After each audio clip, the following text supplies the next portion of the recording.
میں نیکی کی دعوت کی دھوپ میں مچاؤں، عطا ایسا کر حوصلہ یا الہی۔ دنیا کی رنگینیوں میں گم صرف دنیاوی امتحان ہی کی فکر کرنے والوں، فلمیں ڈرامے دیکھنے والوں، گانے باجے سننے والوں، داڑھی منڈانے والوں، داڑھی کو ایک مٹھی سے گھٹانے والوں، حرام روزی کمانے والوں، سود و رشوت کا لین دین کرنے والوں، اپنے عہدے اور منصب سے ناجائز فائدہ اٹھا کر مظلوم کی آہیں لینے والوں، اقتدار کے نشے میں بس بدمست ہو کر ظلم و ستم کی آندھیاں چلانے والوں، دہشت گردی کا بازار گرم کرنے والوں، جھوٹ بولنے والوں، غیبت و چغل خوری کرنے والوں، ماں باپ کا دل دکھانے والوں، اپنی اولاد کو سنتوں کی تربیت نہ دلانے والوں، مذہبی رنگ نہ چڑھ جائے اس لیے اپنی اولاد کو سنتوں بھرے مدنی ماحول اور سنتوں بھری تحریک، دعوت اسلامی کے سنتوں بھرے اجتماع اور مدنی قافلوں میں سفر سے روکنے والوں، ان سب کے لیے اور بے پردگی کرنے والیوں اور کھلے بال لے کر گلیوں اور بازاروں میں گھومنے والیوں، دیکھ تب کر کے شاپنگ سینٹروں اور رشتہ داروں کے گھروں میں بے پردہ جانے والیوں اور دلیری کے ساتھ طرح طرح کے گناہوں میں رچے بسے رہنے والوں اور والیوں سے اگر اللہ رب العالمین جل جلالہ ناراض ہو گیا اور اس کے پیارے محبوب رحمت للعالمین صلی اللہ تعالی علیہ وآلہ وسلم اٹھ گئے اور گناہوں کے سبب اگر ایمان برباد ہو گیا تو کیا بنے گا؟ بڑے سخت لہجے میں سوالات ہو رہے ہیں، میں ربوں کا تیرا رب کون ہے؟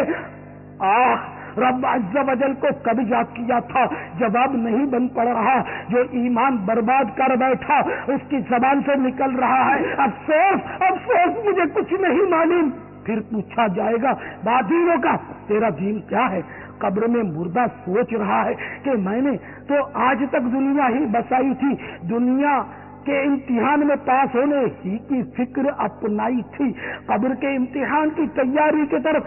کبھی ذہن ہی نہ گیا تھا، بس صرف دنیا کی رنگینیوں ہی میں کھویا ہوا تھا۔ مجھے قبر کے امتحان کا کہاں پتا تھا؟ کچھ سمجھ نہیں آ رہی اور زبان سے نکل رہا ہے افسوس افسوس مجھے کچھ نہیں معلوم۔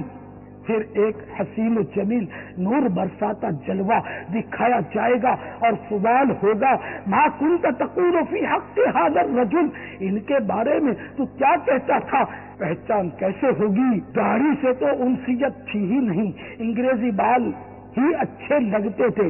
یہودیوں کا طریقہ عزیز تھا، داڑھی منڈانے کا معمول رہا، یہ تو داڑھی شریف والی شخصیت ہے،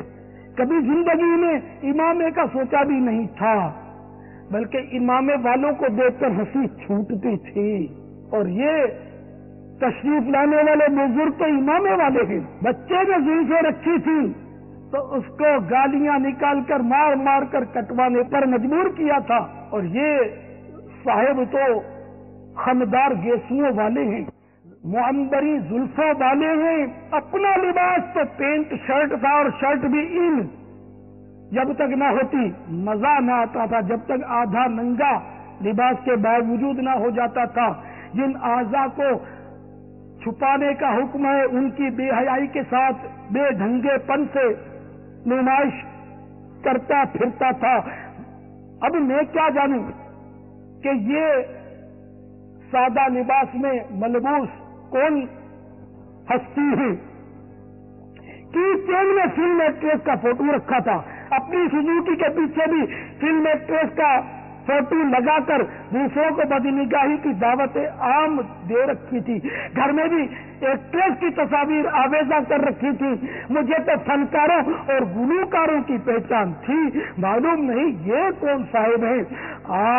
جس کا خاتمہ ایمان پر نہیں ہوا اس کے منہ سے نکلے گا افسوس افسوس مجھے کچھ نہیں معلوم۔